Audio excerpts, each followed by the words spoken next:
Notice দিয়েছে, কি বলবেন? আমি এসব পরোয়া করি না। মমতা ব্যানার্জি নিজেই তো কোনো নিয়মের ধার ধারে না।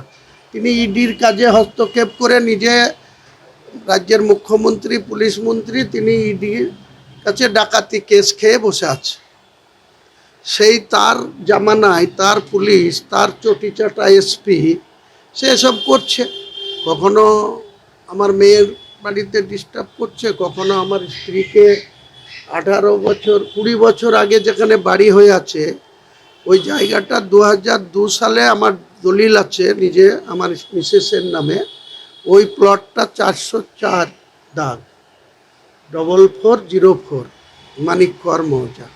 করুণাময় ঠাকুর, হিরণময় ঠাকুর, কেষ্ট ঠাকুর, নবকুমার ঠাকুর 4 ভাইয়ের কাছ থেকে 17 শতক জায়গা ওই রাস্তার ধারে লম্বা করে কেনা। সেই জায়গার ভিতরে আরও আমার একটা বাড়ি আছে, সেখানে নোটিশ হয়নি। অথচ আরও আমার একটা ভাইপুর নামে একটা বাড়ি আছে, গোডাউন আছে পাটের, সেখানেও ওই 4403, 4402 তারা কেউ নোটিশ পেল না, শুধু মীরা সুলতানা নোটিশ পেল। তাহলে এখান থেকে বোঝা যায় এদের মতন মূর্খ। কারণ যেটা নোটিশ করছে সেই জায়গাতে 4 শতক জায়গার উপরে আমার বাড়ি, তার ভিতরে 2 শতক ওখানে ভিটে রেকর্ড আছে মীরা সুলতানার নামে, আর 2 শতক আছে এখনো নালা। টোটালটাই ভিটে রেকর্ড করার জন্য সরকারি নিয়ম মেনে 2008 সালে ফিজ জমা দিয়ে এসডিএলও পর্যন্ত ইনকোয়ারি করেছিল, যে আমাকে বলেছিল যে হয়ে যাওয়া উচিত, কবে থেকে বাস করছেন, কিন্তু আপনি হাইলাইট ব্যক্তি, আমরা আপনার এটা পুরো করতে পারবো না, আপনার 2 শতক করে দিচ্ছে, আর 2 শতক ওই রকম থাক। আমি বলেছিলাম যা খুশি করে। তা এখনও আমার 4 শতক জায়গার উপরে বাড়ি আছে, 2 শতক তো আমার ভিটে রেকর্ড আছে। তো 20 বছর পরে কত ট্যালেন্ট অফিসার সব, যেমন ল্যান্ড ডিপার্টমেন্ট তেমনি পুলিশ ডিপার্টমেন্ট একটা নোটিশ সার্ভ করেছিল। নোটিশ যেদিন দিল তার 4 দিন আগে মিডিয়া জেনে গেল, আপনারা জেনে গেলেন, কলকাতা জেনে গেল। তার জন্য নোটিশ 4 দিন পরে রিসিভ করে নিয়ে আমি আর নোটিশের কোনো জবাব দিইনি।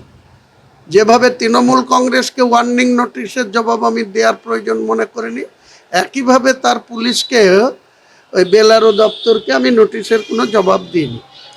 না দেওয়ার ফলে আবার দেখছি যে 54 number case, Shaktipur PS, case number 54/26, dated 5/3/2026। তো ওই যে একটা নোটিশ দিয়েছে দেখেন, এই নোটিশটার আজকে বেলা 12টায় ডেকেছে। এই যে না, কেন যাবে? আমি তো বলেছি চুপচাপ বাড়িতে থাকো। আপনাকে যে হ্যারাসমেন্ট করার জন্যই আর কি? তাছাড়া আবার কি, আমাকে চাপে রাখার জন্য, রাজনৈতিকভাবে মোকাবেলা করতে পারছে না। মুর্শিদাবাদ জেলায় হুমায়ুন কবিরকে অপ্রাসঙ্গিক করে দেবো এটা ভেবেছিল। এখন হুমায়ুন কবিরের যে প্রক্রিয়া শুরু হয়েছে রাজনৈতিক, তাতে ট্যাবলেট খেয়ে ঘুমাতে হচ্ছে ভাইপুকে, পিসিকে। কাজেই তার লোকরা তো এইসব করবে। আর এই চটিচাটা এসপি অধীর বলছিল সেদিন যে ভাইপুর বাড়িতে কাপড় কাচা এসপি, আমি বলবো চটিচাটা এসপি। এই চটিচাটাকে ঈদ হয়ে যাক, তারপরে কে এর আস্ফালন। আর এর যে থানায় থানায় সব দারোগারা যেভাবে ব্যবহার করছে মানুষের সঙ্গে, আজকের মিটিংয়ের জন্য ডোমকল থানার আইসি এসছে নতুন, কি মোহামেডান, তো সে সবাইকে থ্রেট করছে যে মিটিংয়ে যাওয়া হবে না। আমাদের ভিডিও ভালো লাগলে লাইক এবং শেয়ার করুন। কমেন্ট সেকশনে গিয়ে জানান আপনাদের মতামত। আরও ভিডিও পেতে আমাদের চ্যানেল সাবস্ক্রাইব করুন এবং প্রতি মুহূর্তে খবরের আপডেট পেতে প্রেস করুন বেল আইকন।